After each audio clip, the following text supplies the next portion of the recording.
Hello friends, welcome to your YouTube channel. तो जैसा कि हमने लास्ट लेक्चर में कुछ ग्रुप्स के बारे में पढ़ा था, जैसे general linear group, special linear group और एक एग्जांपल था जिसकी सभी एंट्रीज इक्वल हैं। तो आज उसी चेन में कुछ आगे करते हैं। तो मैं आज एक एग्जांपल करवा रहा हूँ जिसमें कि जैसे हमने ये हमारा जनरल लीनियर ग्रुप, ठीक है। ये आपको पता है कि इसको हम डिनोट करते हैं GLNF से, ठीक है। तो यहाँ पे n होता है ऑर्डर ऑफ मैट्रिसेस, तो यहाँ पे है 2x2 की मैट्रिसेस। फील्ड मैंने यहाँ पे ले रखा है Z7। ये एक इम्पोर्टेंट क्वेश्चन है कि यहाँ पे आपको क्या मिलता है कि ऐसी आपको फील्ड दे देंगे और कोई मैट्रिक्स दे देंगे 2x2, फिर अपने से पूछेंगे कि इस मैट्रिक्स का ऑर्डर क्या होगा इस मैट्रिक्स का इन्वर्स क्या होगा इस ग्रुप के अंदर, ठीक है। तो वैसे तो हमें पता है कि जैसे मैट्रिक्स का इन्वर्स क्या होता है, A inverse 1 upon determinant of A into adjoint of A। और एडजॉइंट ऑफ A क्या होगा, वैसे कोफैक्टर निकाल के फिर एडजॉइंट आता है, बट 2x2 मैट्रिसेस में मैंने आपको बता रखा है एडजॉइंट A निकालने का सीधा सा मेथड यही है कि डायगोनल एंट्रीज को आप क्या कर दो, इंटरचेंज। तो 4 आ गया 3 के प्लेस पे, 3 आ गया 4 के प्लेस में, और जो नॉन डायगोनल एंट्रीज है वो एज इट इज रहेंगी, उनकी केवल आप साइन चेंज कर दो, ठीक है। तो इसका एडजॉइंट आ गया इस मैट्रिक्स का 3 -5 6 एंड 4, ठीक है। तो इस मैट्रिक्स का जो इन्वर्स है वो क्या हो जाएगा 1 अपॉन, पहले तो अब इसका डिटरमिनेंट निकाल लेते हैं कि डिटरमिनेंट ऑफ A क्या है, ठीक है। तो ये आएगा 4 into 3 minus 6 into 5 means 12 minus 30 which is equal to -18। तो अब मैट्रिक्स का डिटरमिनेंट आ गया -18, ठीक है। बट अपने को यहाँ पे फील्ड दे रखा है Z7, ठीक है। तो इस -18 को देखना है कि ये Z7 में किसके कॉन्ग्रुएंट होगा, ठीक है। कॉन्ग्रुएंट का मतलब आपको पता है, हम लिखते हैं कि A is congruent to B mod N if N divides A minus B, ठीक है। तो अब -18 का देखना है, ठीक है। तो अपने को कोई 1 से 7 के बीच में जीरो तो होगा नहीं, क्योंकि डिटरमिनेंट अगर 0 हो गया तो मैट्रिक्स का इन्वर्स एग्जिस्ट नहीं करेगा, ठीक है। GL ग्रुप है तो ऑफ कोर्स यहाँ पे इसका डिटरमिनेंट वो क्या आएगा, नॉन जीरो, ठीक है। तो देखते हैं कि किस पॉजिटिव नॉन जीरो के इक्विवेलेंट होगा डिटरमिनेंट। तो जैसे -18 है, -18 में हम क्या सब्ट्रैक्ट करें कि ये किससे, मतलब -18 को हम लिख सकते हैं कि ये कॉन्ग्रुएंट है किसके, 3 के, 3 mod 7, क्योंकि -18 -3 क्या होगा -21 which is when divided by 7, तो ये कंप्लीटली डिविजिबल है, ठीक है। तो -18 किसके कॉन्ग्रुएंट हो गया, 3 के कॉन्ग्रुएंट। आप कोई बड़ा नंबर भी लेंगे लेकिन इससे जो नेक्स्ट बड़ा नंबर आएगा वो Z7 से बाहर हो जाएगा, इसलिए हमें 3 पे लेना है। और नेगेटिव नंबर यहाँ पे हम लेंगे नहीं, क्योंकि नेगेटिव नंबर Z7 में होंगे नहीं, ठीक है। तो इसलिए अपने को स्मॉलेस्ट पॉजिटिव नंबर देखना है जिसके इक्विवेलेंट -18 है। तो इसका डिटरमिनेंट जो है वो आ गया 3, ठीक है। तो A इनवर्स क्या हो गया 1/3, और ये हो गया 3 -5 -6 एंड 4, ठीक है। अब 1/3 का मतलब है 3 का इनवर्स।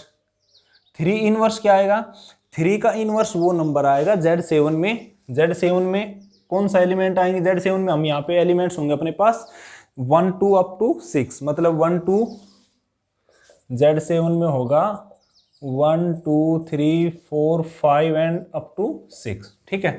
तो इनमें से कोई एलिमेंट देखना है कि कौन सा इसमें 3 का इनवर्स होगा।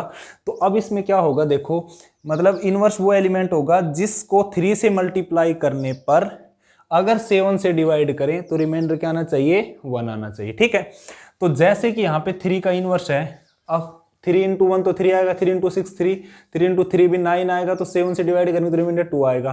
तो यहाँ पे आप देखेंगे 3 इंटू 5 क्या आएगा, 15 आएगा, और 15 को जब 7 से डिवाइड करेंगे तो रिमाइंडर आएगा 1। तो 3 का जो इनवर्स है वो हो गया 5, ठीक है। तो नेक्स्ट स्टेप में क्या हो जाएगा, ये 1/3 मतलब किसके इक्विवेलेंट हो गया, 5 के इक्वल, और ये हो गया 3 -5 -6 एंड 4। फिर इस 5 को मैट्रिक्स मल्टीप्लीकेशन, मैट्रिक्स को किसी स्केलर से मल्टीप्लाई कैसे करते हैं, उस स्केलर को मैट्रिक्स की सारी एंट्रीज से मल्टीप्लाई कर देंगे। तो ये आ जाएगा 5 इंटू 3 15, ये आ गया यहाँ पे 5 इंटू -5, या एक काम यहाँ पे ये भी कर सकते हो आप कि इस -5 और -6 है, इसको भी हम किसी नंबर के कॉन्ग्रुएंट लिख सकते हैं।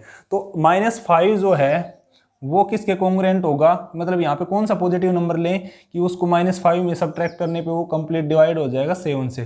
तो -5 कॉन्ग्रुएंट है 2 के, माइनस जो 6 है वो कॉन्ग्रुएंट है 1 के। ठीक है, तो मैं यहाँ पे ये नंबर्स लिख देता हूँ, तो ये आ जाएगा 2 आ गया और -6 की जगह आ गया 1। अब इस 5 को अंदर मल्टीप्लाई कर सकते हैं, 5 into 3 15, 5 into 2 10, 5 into 1 5 and 5 into 4 20। ठीक है, अब क्योंकि ये एंट्रीज है, ये मैट्रिक्स थी, ये कहाँ से है, Z7 में इसकी एंट्रीज होनी चाहिए, तो इसकी इनवर्स की जो एंट्रीज हैं वो भी कहाँ पे होनी चाहिए, Z7 में फील्ड में, तभी क्लोजर प्रॉपर्टी होल्ड करेगी। तो अब क्या होगा, ये जो एंट्रीज आई हैं इनको मोड 7 के अंडर हम इनको रिड्यूस करेंगे कि किसके कॉन्ग्रुएंट है। तो 15 को 7 Z7 में क्या होगा, 15 को 7 से डिवाइड करेंगे तो रिमाइंडर क्या आ जाएगा, 1 आ गया। 10 को 7 से डिवाइड किया तो रिमाइंडर आ गया 3, 5 एज इट इज रहेगा 5, और 20 को 7 से डिवाइड किया तो आ गया 7 इंटू 2, तो ये आ जाएगा 6। तो यहाँ पे जो ए इनवर्स है, ये अपनी मैट्रिक्स ए है, इसका इनवर्स आ गया 1 3 5 एंड 6।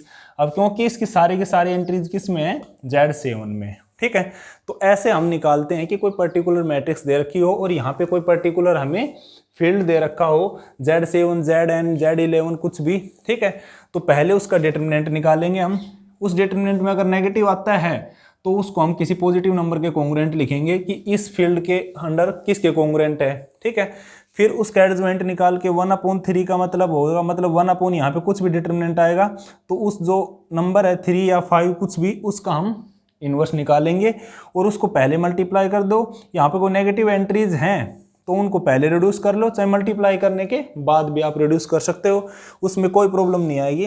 लास्ट में फिर से हम अगर यहाँ पे एंट्रीज Z7 से बाहर जा रही हैं तो इनको फिर से रिड्यूस करके यहाँ पे एंट्रीज आनी चाहिए, Z7 की एंट्रीज होनी चाहिए, तो ये आ जाएगा 1 3 5 6। ऐसे आप कोई भी क्वेश्चन कर सकते हो, ये बहुत ज़्यादा इंपॉर्टेंट क्वेश्चन है, IIT JAM या काफ़ी एंट्रेंस एग्जाम्स में पूछा जाता है। तो इसके बाद हम एक और इम्पोर्टेंट ग्रुप है UN, जिसको हम ये भी बोल सकते हैं ग्रुप ऑफ यूनिट्स। ठीक है, तो इसके बारे में पढ़ेंगे कि ये UN ग्रुप कैसा होता है, इसकी एंट्रीज कहाँ से आती हैं, बाइनरी ऑपरेशन क्या होती है और कैसे इसमें एलिमेंट होंगे। ठीक है, तो इसको ये तो मैंने बता ही दिया कि ये UN है, इसको बोलते हैं ग्रुप ऑफ यूनिट्स।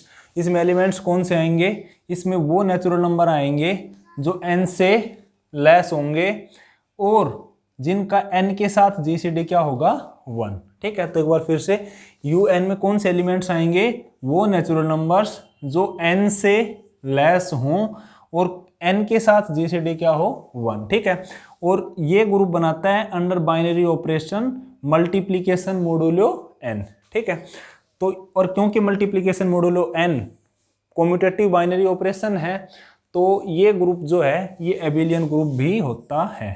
ठीक है, अब यहाँ पे देखते हैं कि इनका इनवर्स, अब यहाँ पे जैसे हम कोई अब n की कोई पर्टिकुलर वैल्यू देखते हैं, जैसे n = हमने 5 लिया तो U5 में कौन से एलिमेंट्स होंगे, तो U5 क्योंकि 5 एक प्राइम नंबर है तो इससे छोटे जितने भी नेचुरल नंबर हैं 1 2 3 4 सभी के साथ इसका GCD क्या है, 1 है। ठीक है, तो U5 में एलिमेंट्स आ गए 1 2 3 एंड 4। ठीक है, अब इसमें हम देखते हैं कि ये क्या इस ग्रुप में क्लोजर प्रॉपर्टी होल्ड कर रहे या नहीं, आइडेंटिटी क्या है, इनवर्स क्या है इन सब एलिमेंट्स के। तो अब क्योंकि ये फाइनाइट ग्रुप है और फाइनाइट ग्रुप को हम फाइनाइट सेट है और फाइनाइट सेट को हम ग्रुप प्रूव करने के लिए किसकी हेल्प लेते हैं, केले टेबल बोल सकते हैं या कंपोजिशन टेबल भी बोल सकते हैं, उसकी हेल्प से हम इसको ग्रुप शो करेंगे। तो U5 के एलिमेंट्स को यहाँ पे हम लिख लिया 1 2 3 एंड 4।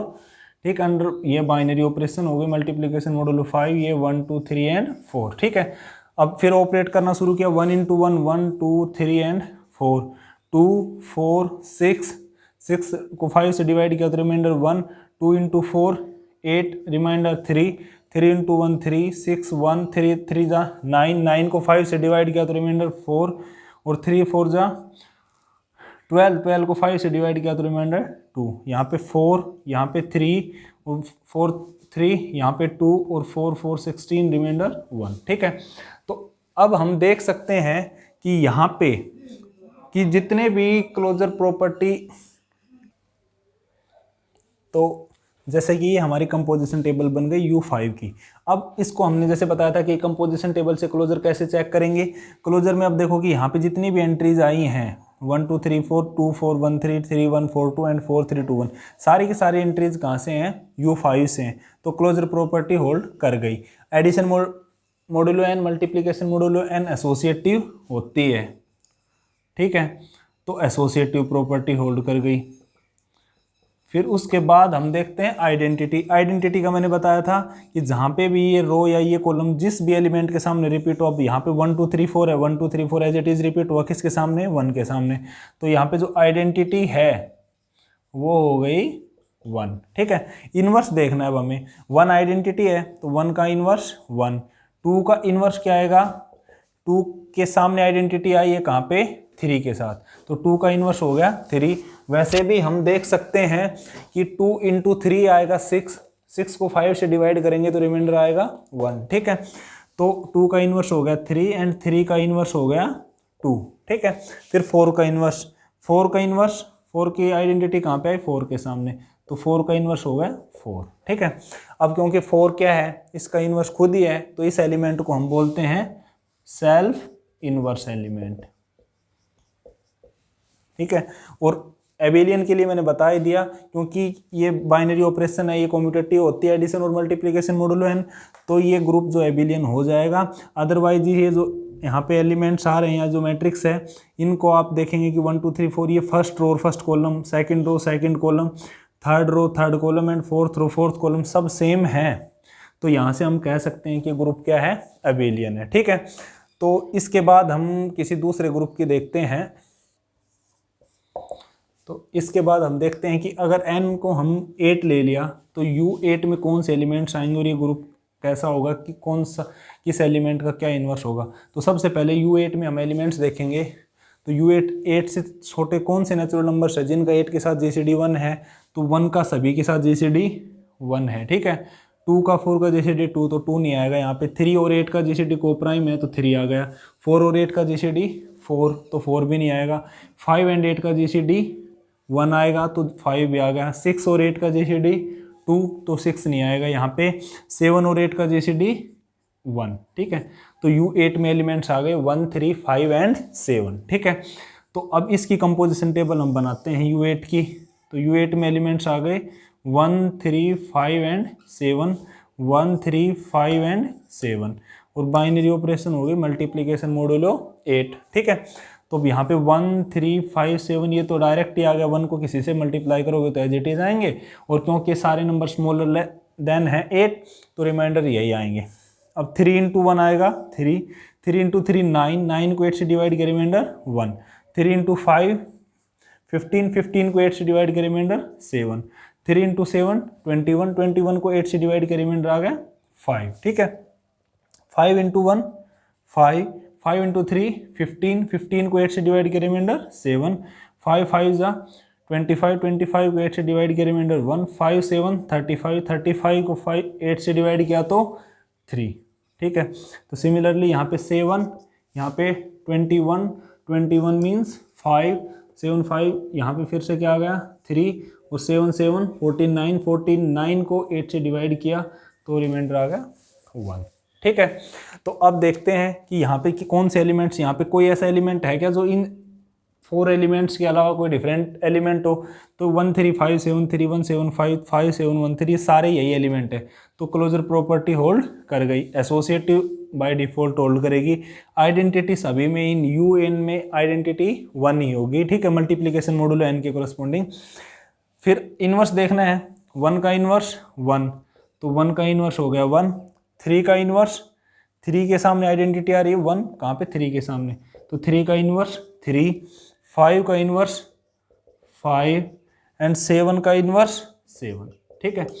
तो यहाँ पे आप देखेंगे कि 1 का इनवर्स 1, 3 का इनवर्स 3, 5 का इनवर्स 5, 7 का इनवर्स 7, सभी जो एलिमेंट्स हैं वो खुद के इनवर्स वही हैं। तो मतलब इसमें सारे एलिमेंट्स हैं वो सारे सेल्फ इनवर्स एलिमेंट्स हैं।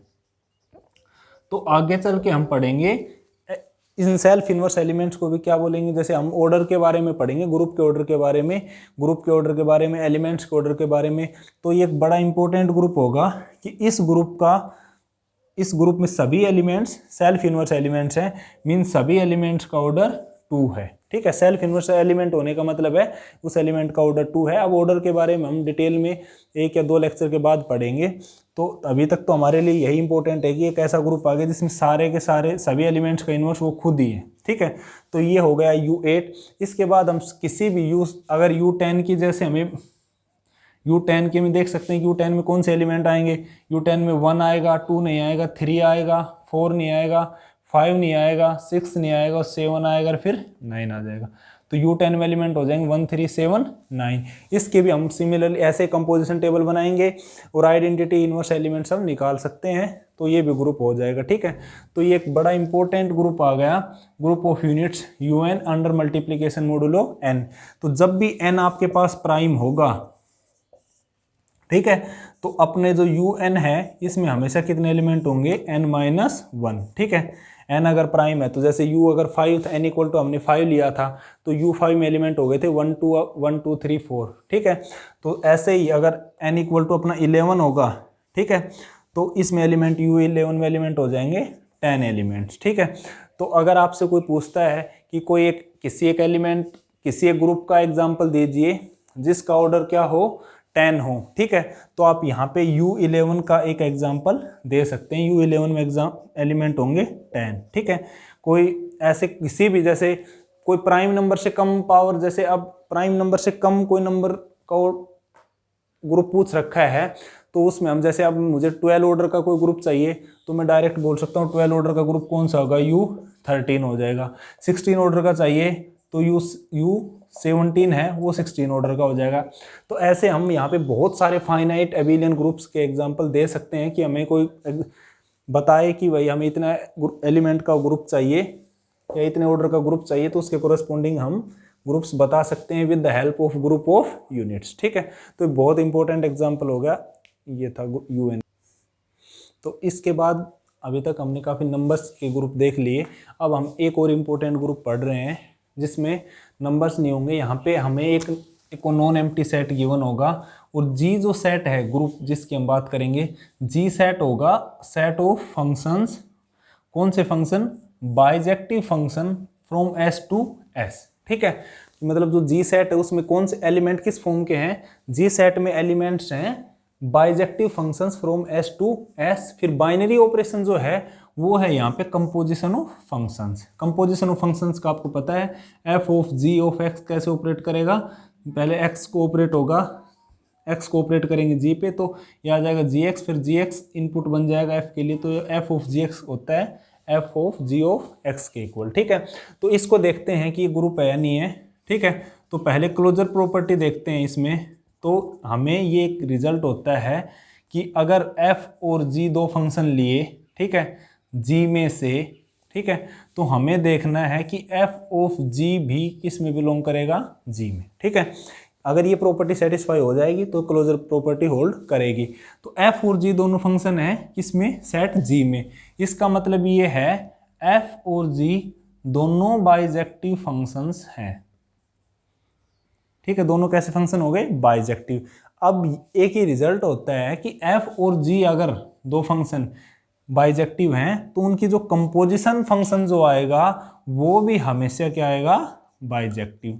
ठीक है, और दूसरी बात, क्योंकि f भी s से s के ऊपर है और g फंक्शन भी s टू s है, तो जो f ऑफ g फंक्शन है वो भी कहाँ से कहाँ डिफाइंड होगा, s टू s।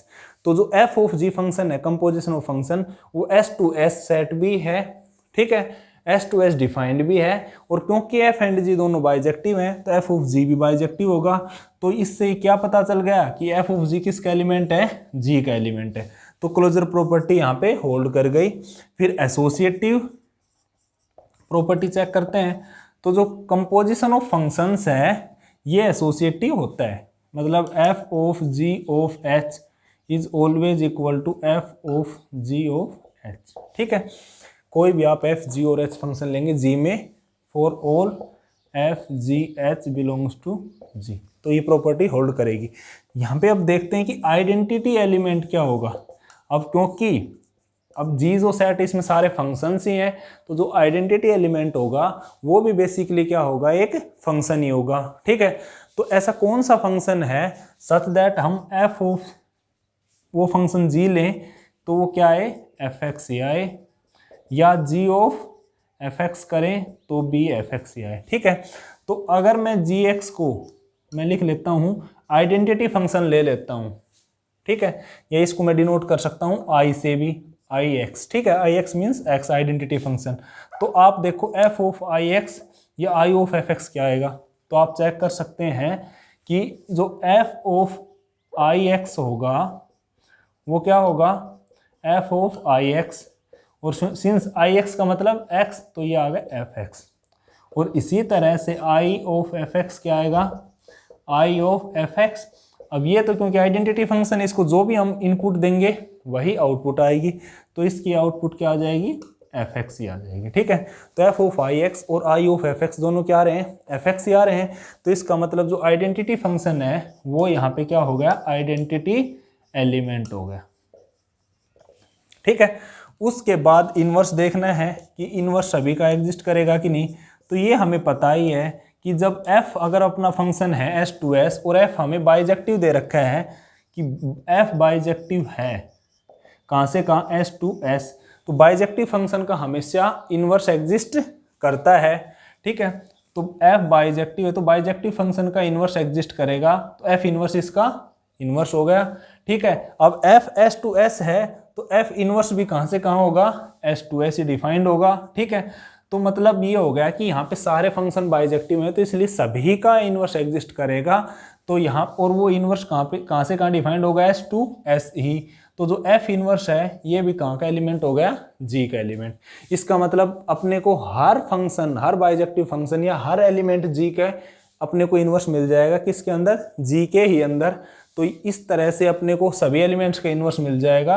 और क्योंकि क्लोजर एसोसिएटिव आइडेंटिटी और इनवर्स चारों प्रॉपर्टीज होल्ड कर गई तो ये जो सेट अपना ये ग्रुप बन जाएगा। अब एक बार हम ये देखते हैं कि क्या ये एबिलियन ग्रुप है या नहीं है। ठीक है, तो जो कंपोजिशन ऑफ फंक्शंस है वो कम्यूटेटिव नहीं होती है। कैसे, जो मैट्रिक्स मल्टीप्लिकेशन है वो भी कम्यूटेटिव नहीं होती है, और कंपोजिशन ऑफ फंक्शंस है वो भी कम्यूटेटिव नहीं होती है। तो ये ग्रुप भी कैसा नहीं होगा, एबिलियन ग्रुप नहीं बनेगा। इसके लिए हम कोई भी एक एग्जांपल ले सकते हैं, जैसे एफ एक्स सपोज हमने एक्स क्यूब ले लिया और जी एक्स फंक्शन हमने 2x ले लिया।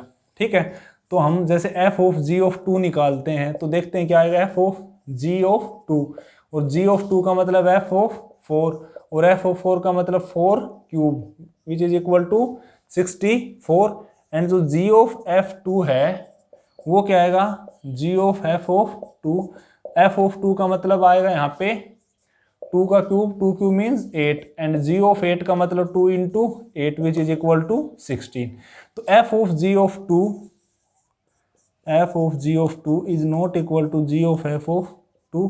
तो यहाँ से हम कह सकते हैं कि एक अपने को एक एग्जाम दो फंक्शन ऐसे मिल गए जो दोनों बाइजेक्टिव हैं। ठीक है, बट यहाँ पे उनकी इनपुट हम 2 दे रहे हैं तो उनके ऊपर आउटपुट दोनों की डिफरेंट आ रही है। तो इसका मतलब ये हो गया कि जो कंपोजिशन ऑफ फंक्शन है ये कम्यूटेटिव नहीं है। तो जो ये ग्रुप है ये एबिलियन नहीं है। एबिलियन नहीं है तो ये कैसा हो गया, नॉन एबिलियन ग्रुप। ठीक है, इस तरह से हम एक दो एग्जाम्पल और देखते हैं अभी।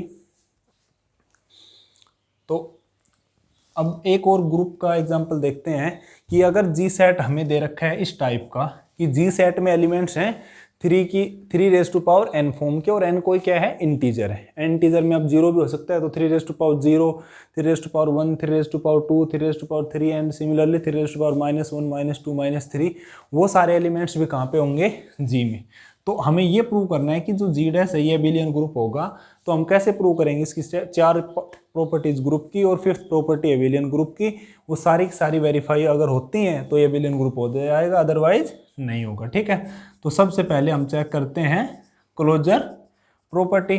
तो क्लोजर प्रॉपर्टी के लिए हम क्या करते हैं, इस सेट में से 2 एलिमेंट हम लेंगे। तो ए एक एलिमेंट हमने ले लिया और बी दूसरा एलिमेंट लिया। अब क्योंकि इस सेट के अंदर एलिमेंट किस फॉर्म के हैं, 3n फॉर्म के, तो ए हमने ले लिया कोई 3 रेज टू पावर n1 मान सकते हैं हम, और बी ले लिया 3 raise to power n2, where n1 and n2 both are integers, क्योंकि n कहाँ पे आ रहा है अपने पास, इंटीजर्स में से दे रखा है। तो अब ये दो जनरल एलिमेंट लिए हमने, कोई पर्टिकुलर चॉइसेस नहीं है, यहाँ पे कोई भी n1 और n2 हो सकते हैं। तो अब देखते हैं कि a into B 3 raise to power n1 into 3 raise to power n2 क्या हो जाएगा, 3 raise to power n1 minus n2, ठीक है। तो ये भी g के एलिमेंट है या नहीं है। तो अब देखो 3 raise to power n1 plus n2, ठीक है। तो ये क्या हो गया, अब यहाँ पे n1 और n2 दोनों के दोनों इंटीजर हैं, तो n1 प्लस n2 है, ये भी क्या होगा, इंटीजर्स में भी बिलोंग करेगा। तो 3 raise to power n1 plus n2 भी एक इंटीजर ही हो गया, ये n1 प्लस n2 एक इंटीजर हो गया। तो 3 raise to power n1 plus n2 इसको हम लिख सकते हैं 3 raise to power n dash, और n डैश एक इंटीजर हुआ। तो ये किस फॉर्म का एलिमेंट आ गया, ये जिस फॉर्म के एलिमेंट g में है उसी फॉर्म का एलिमेंट आ गया। तो ये आ गया g का एलिमेंट। तो क्लोजर प्रॉपर्टी यहाँ पे वेरीफाई हो गई। एसोसिएटिव आप चेक करेंगे, मल्टीप्लीकेशन ऑपरेशन है, एसोसिएटिव होगी, a इंटू बी इंटू सी करेंगे तो वो क्या आ जाएगा, बोथ साइड, जैसे a को हम अगर 3 रेज टू पावर n1 ले लिया, b 3 raise to power n2 और c को 3 रेज टू पावर n3 लिया है, तो आप a इंटू बी सी या a b इंटू सी दोनों के दोनों क्या आएंगे, 3 raise to power n1 plus n2 plus n3, ठीक है। तो ये सेम हो जाएगा, तो इसलिए ये जो बाइनरी ऑपरेशन है ये एसोसिएटिव हो जाएगी। फिर आइडेंटिटी देखते हैं, आइडेंटिटी में क्या होगा, आइडेंटिटी एलिमेंट कौन सा होगा, वैसे तो अपने को दिख रहा है कि चलो अब हमने कोई 3 रेज टू पावर e है वो हमने आइडेंटिटी एलिमेंट मान लिया। अब ये आइडेंटिटी है तो क्या होगा, 3 raise to power some element n into 3 raise to power e क्या आना चाहिए, 3 रेज टू पावर n। तो ये क्या हो गया, 3 raise to power n plus e equal to 3 raise to power n। तो अब क्योंकि बेस सेम है तो पावर्स को कंपेयर करेंगे तो n plus E equal to आ गया n, तो इसका मतलब e आ गया अपने पास 0, ठीक है। तो जो आइडेंटिटी एलिमेंट है वो हो गया 3 रेज टू पावर 0 मतलब 1, ये यहाँ पे हो गया आइडेंटिटी एलिमेंट, ठीक है। और इनवर्स देखना है हमें, तो इनवर्स के लिए देखेंगे क्या, इनवर्स देख लेंगे हम कि 3 रेज टू पावर n का इनवर्स क्या होगा, 3 रेज टू पावर n का इनवर्स हमने मान लिया 3 रेज टू पावर m, तो क्या होना चाहिए, a इंटू बी है और a का इनवर्स b है, तो इन क्या आना चाहिए, इक्वल टू आइडेंटिटी 1, ठीक है। तो इसका मतलब ये हो गया कि 3 रेज टू पावर m किसके इक्वल आ जाएगा, 1/3 raise to power n which is equal to 3 raise to power minus n। तो 3 रेज टू पावर जो m है इसका इनवर्स आ गया, या 3 रेज टू पावर n है इसका इनवर्स हो गया 3 raise to power minus n, ठीक है। तो मतलब जो भी 3 रेज टू पावर a होगा तो उसका inverse 3 raise to power minus a, क्योंकि इनका मल्टीप्लाई करेंगे 3 raise to power a into 3 raise to power minus a करोगे तो हमेशा 3 रेज टू पावर 0 आएगा which is equal to 1 identity, ठीक है। तो सभी एलिमेंट्स का अपने को इनवर्स मिल गया, आइडेंटिटी मिल गई, क्लोजर और एसोसिएटिव प्रॉपर्टी सेटिस्फाई हो गई, तो ये ग्रुप हो गया। अब देखते हैं कि एबिलियन ग्रुप है या नहीं है। तो वो आप देख सकते हैं कि यही ए और बी आपने एलिमेंट लिए, तो a इंटू बी किया तो 3 raise to power n1 plus n2, तो b इंटू ए करोगे तो वो क्या आएगा 3 raise to power n2 plus n1 which is equal to 3 raise to power n1 plus n2 भी आप लिख सकते हैं। तो ए बी इक्वल टू क्या है, बी ए है, for all A B belongs to G. तो ये जो सेट है ये हमारा एक ग्रुप बन गया है, ठीक है।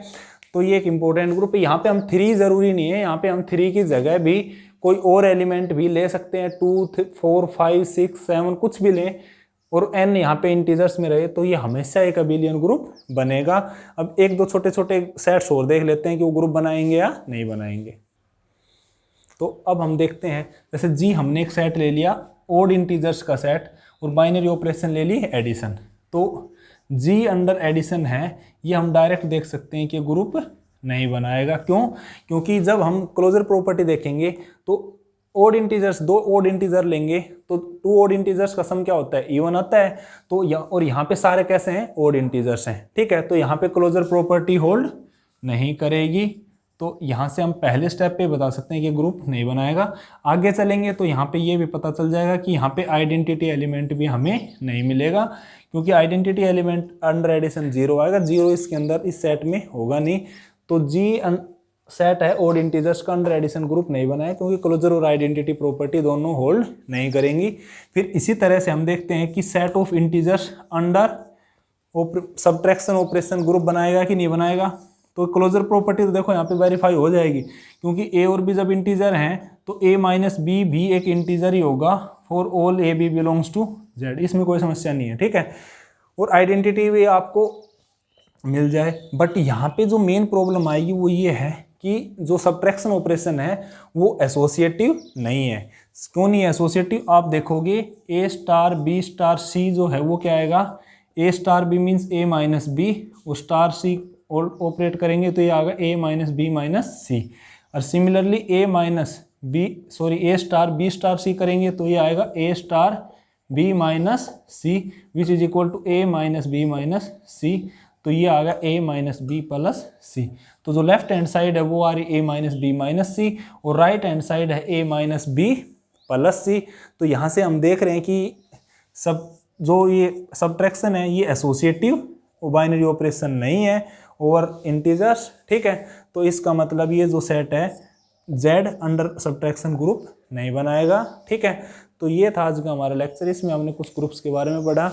तो अगर आपको ये लेक्चर पसंद आया तो please like share and subscribe the channel. Thank you.